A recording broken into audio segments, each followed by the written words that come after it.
Hi everyone, my name is Laura and welcome to Book Bubbler. Okay, I recorded this video twice this afternoon. I was going to upload it and realized I messed up big time and forgot to include something. So here I am, trying again. Okay, so this is going to be a little bit of a different video, and also I wanted to try something different on my channel for June. Last week, Tuesday, I posted my June TBR in which I joined, I think, 6 or 7 different readathons for this month. That's a lot. And historically, I am excellent at making up TBR lists, but I am terrible in the follow-through. I hardly ever finish anything. Even one book for readathon, I hardly ever do that. Like, I don't know why I'm like this, but I'm like this. So rather than doing, that's part of it. And rather than doing just a weekly Friday reads where I give you a song of the week and I tell you about the books that I brought in and like the one book that I read, I want to give that a pause for a while and try just doing wrap-ups for each individual readathon that I'm participating in. So that's the plan for June. We're going to see how this goes. I have no idea how it's going to actually work. There may be a stretch for a while where there's nothing posted for a week or two. I don't know. And then at the end of the month, there might be a whole bunch of things posted. Your guess is as good as mine. I will say that I am starting in, I've got 1 out of 4 prompts done in the Pastoral June readathon. I almost have 2 prompts finished out of 5 for the Categorically Romance readathon. The Golden Girls readathon, I just have the 2 books I was already in the middle of. Those are still sitting there. And then I'm starting a new one tonight, but there are 10 prompts in that readathon. I am getting ready to start my so-called 90s book club hosted by Bert and Sean over at Past Storytime. This time around, it is Tipping the Velvet by Sarah Waters. So that I will be starting probably once I get this thing uploaded. I'll probably be starting that. What else? I don't remember. Anyways, so we will try this and see how it goes. I will be participating in the mid-month book bash coming up this coming weekend, the 11th through the 14th, I think it is.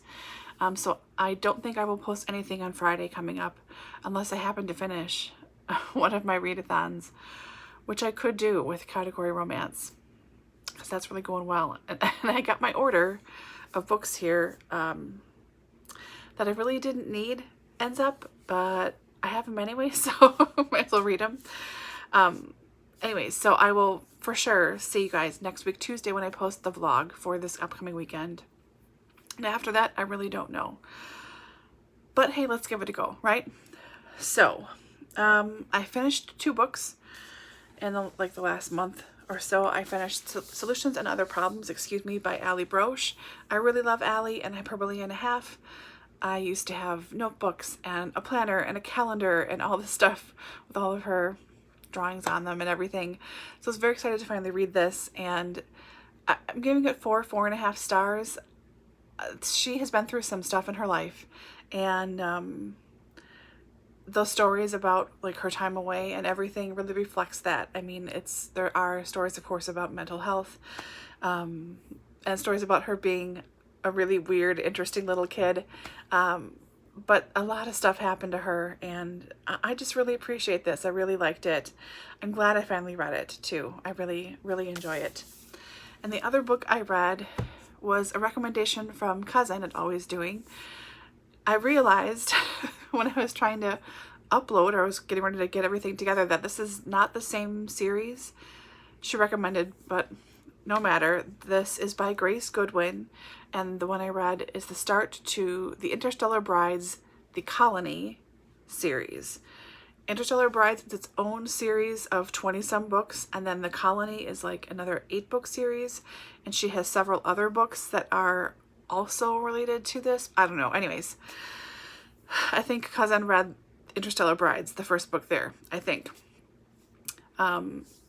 This one was, oh my gosh, Surrender to the Cyborgs So this lady, she's a scientist working for a drug company, and they figure out a medication that helps with, it's either Alzheimer's or cancer. I don't remember which, but it's a bigger disease.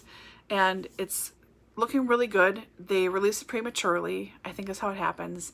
And as she's still doing testing on things, she finds out that it's really bad. And she alerts people in the company and they hush it up and it's fine. But once the company starts getting sued because hundreds of people are dying, they blame it all on her. So she's a whistleblower. She's in jail. She's been in solitary. She's convinced that her attorney's going to be able to get her out, and she has proof of everything, and that will, the justice system will prevail. Yeah, right. But while she's in solitary, she gets tested for this Interstellar Brides program, and they find out that there is a hit out on her in the prison. So once she leaves solitary in a couple of days, she's going to get a shiv, and she's going to be murdered.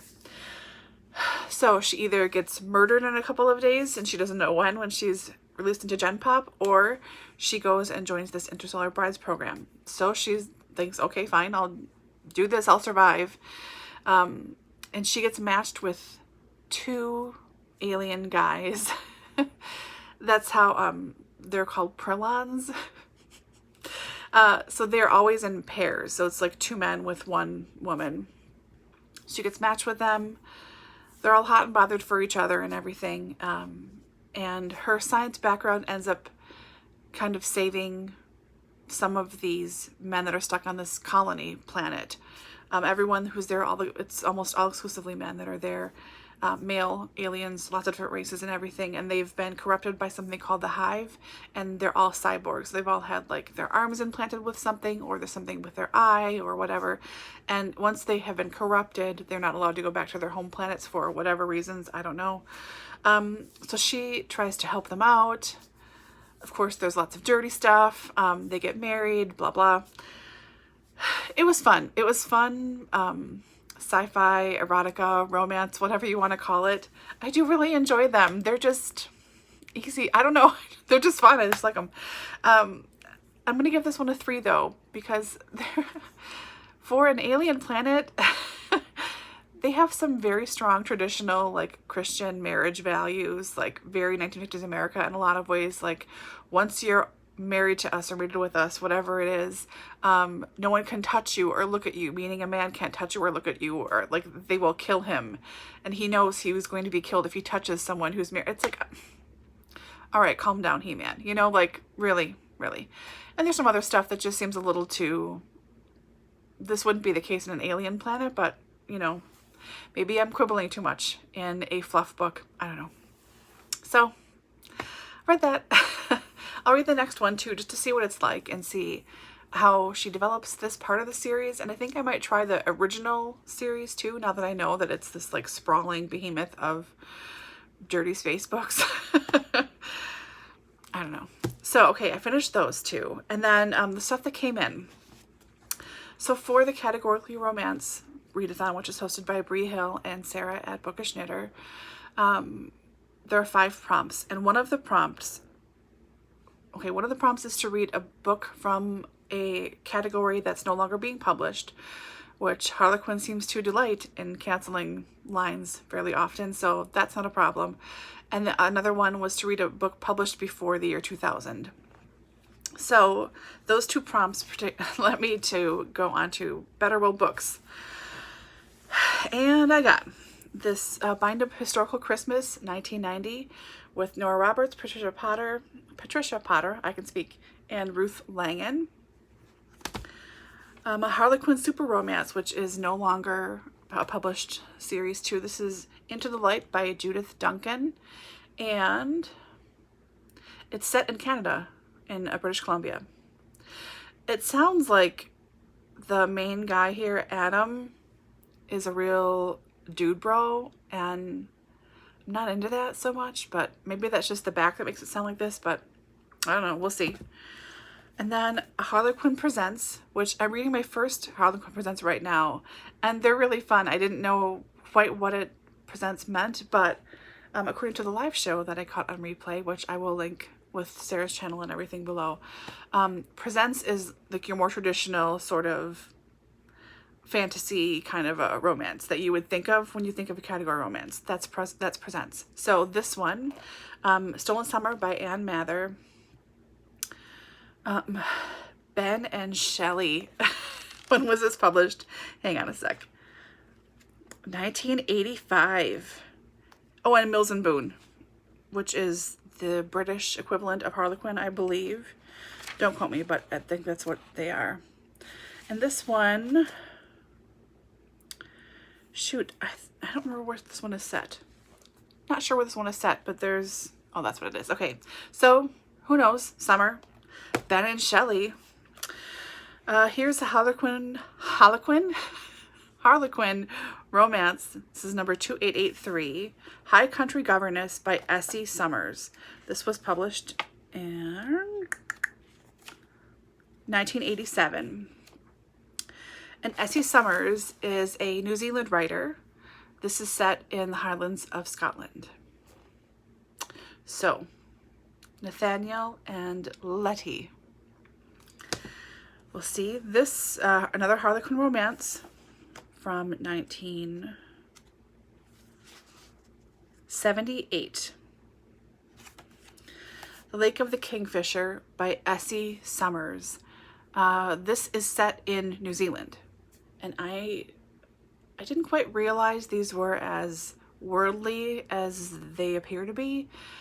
I thought they were all pretty much like England, UK, Ireland, Canada, and the States. I didn't know that they were like this. So this is Alyssa and Logan McCorkadale. And the last one, this is a Silhouette Desire book. Silhouette was purchased by Harlequin at some point, I don't know when, from 1982. This is Velvet Touch by Stephanie James. I mean, that cover, it just cracks me up. It's so very 70s. So that's my phone. And then I just randomly saw this, looking for these things, looking for stuff. And this series, I only have the first 3 books. There are 8 total. It's time travel, Scottish Highlands, magic, and fae all together in one. Melissa Mayhue is the author. This is the first one, 30 Nights with a Highland Husband. Then there is Highland Guardian and Soul of a Highlander. And I really dig these covers. They're very, I think these are like 2007, 2008, but they remind me of the 90s stuff, like when you'd go to Kmart and you'd see all these like new releases and they all had covers kind of like this. I'm a sucker for them. So I don't know when I get to these Highland books, but I'm going to try and get to the rest of these romances I just ordered this month for the category romance. So, okay, I think I have everything this time. Here's hoping. Any questions, advice? Am I insane? Do you want to see me all the time, every single day? What do you, never at all? Please don't say that. That would kind of kill me. Anyways, let me know and let's see how this experiment goes. Let's try and do something a little bit different and see what sticks. So hope you're all doing well, and I will talk to you soon. Bye.